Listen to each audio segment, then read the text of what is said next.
agora aproveitando a deixa do senhor em relação à internet, né? Além dos veículos que nós temos na internet, nós temos também os sujeitos como produtores de informação, né? Essa informação circula cada vez mais ativa nas redes sociais, Facebook, Twitter e tantos outros, e eu acredito que isso complexifique um pouco mais ainda essas relações, né? Na medida em que nós estamos o tempo todo cercados de múltiplas vozes e opiniões. Como é que o senhor enxerga essa? Complexifica e além disso, não, você sabe essa frase que diz que demasiada informação mata a informação, que é um verdadeiro problema. Estamos num mundo, numa sociedade, numa época, numa pós-modernidade, como se diz, na qual cheia de interrogações. Não sabemos se efetivamente todos esses meios, não, de circulação da linguagem, da palavra, do discurso, é um benefício para o cidadão se informar. Ou se não desvirtua, ou se não desinforma, seria paradójico, se diz, né? Mas é possível, porque o que se chamava numa época, mas muito limitado, do rumor, se sabe que o rumor é um problema, porque o rumor é uma palavra que circula no espaço público e a gente se apodera desse rumor. Então, há gente que acredita e gente que não acredita.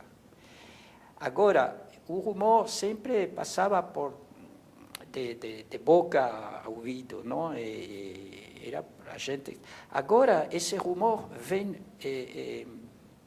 amplificado por todos esses meios de internet. Então, se sabe, por exemplo, que há assassinatos por meio da internet, não? Quando se chega a fazer difamações da gente, por exemplo, não? O acoso de uma pessoa, não? Se viu vários casos, não? Então, esse é o primeiro problema. Há outro problema também, que antes dessa comunicação por internet, mais ou menos, se sabia com quem se estava falando. Ou seja, que havia um eu que falava com um tu. Esse tu pode ser um indivíduo ou pode ser coletivo, mas mais ou menos se podia identificar esse tu. Agora, parte dessa comunicação por internet é uma comunicação com anônimos. Então, como eu vou falar com um anônimo? Então, tem incidências na maneira de falar, de construir o seu discurso. Se fez na França uma experiência, uma espécie de comparação, vendo como uma mesma pessoa argumenta frente à outra quando a outra está presente, ou quando é um público, mas um público presente. E essa mesma pessoa argumentando sobre o mesmo tema por internet. Uma diferença brutal. Por internet, ela se deixa completamente suas emoções, suas maneiras inclusive de insultar, enfim, com um vocabulário que ela contém quando fala com uma pessoa e quando não. É isso, porque o outro não existe. Você sabe que há uma espécie de fantasma em alguma parte, mas então, ao não poder lhe identificar, o sujeito falante não toma responsabilidade do que está falando.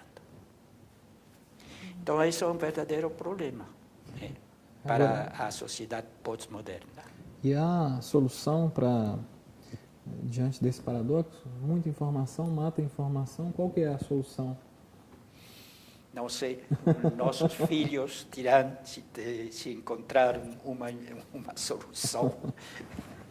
Aproveitando então o exercício. Agora, de todas maneiras, né, nas várias épocas, sempre que surgiu um novo fenômeno, não? Por isso não sou completamente pessimista, porque há esse processo de regulação social.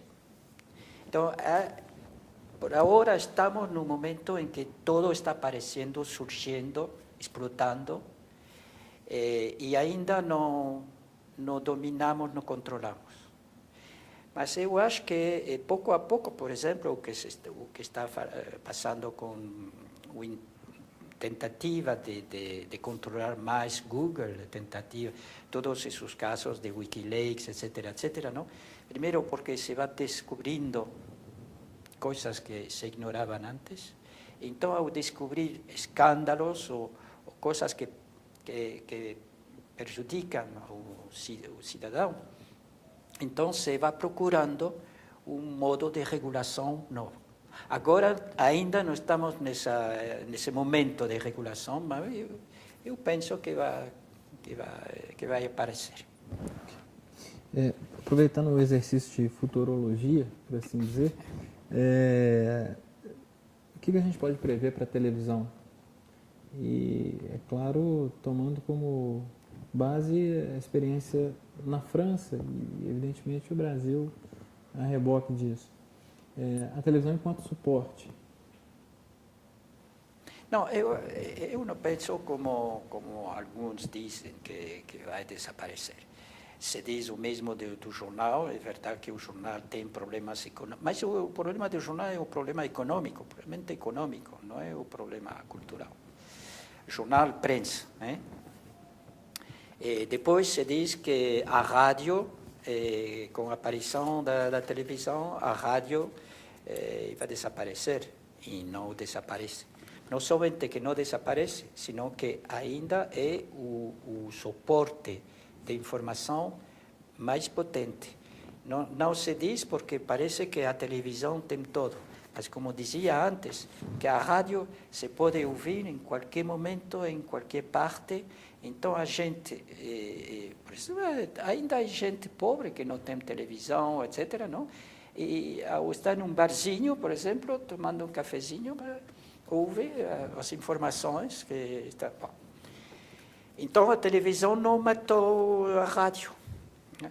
E eu acho que o Twitter, Facebook, etc., não vai matar a televisão, porque são meios próprios. Semiologicamente, no sentido da combinação entre a imagem, a palavra, o sonido, não são os mesmos. E na comunicação de internet, por exemplo, é uma comunicação de palavra escrita, gráfica. Também pode passar imagens, e também imagens dinâmicas, mas não é a mesma combinação que a que nos apresenta a televisão. E, por exemplo, um exemplo muito interessante que eu estou analisando, né? É como se comporta a gente nas entrevistas, na rádio e na televisão. E se comportam de maneira distinta, porque na rádio não se vê a gente que está na rádio, então tem uma certa liberdade que não tem na televisão, porque sabe que os espectadores estão vindo. Então, e se se faz umas entrevistas, chats, por exemplo, então é outra maneira de comunicar, de se comunicar. Então, eu acho que como suporte, nenhum desses suportes vai matar. O problema é o problema do conteúdo, do que circula dentro dos suportes.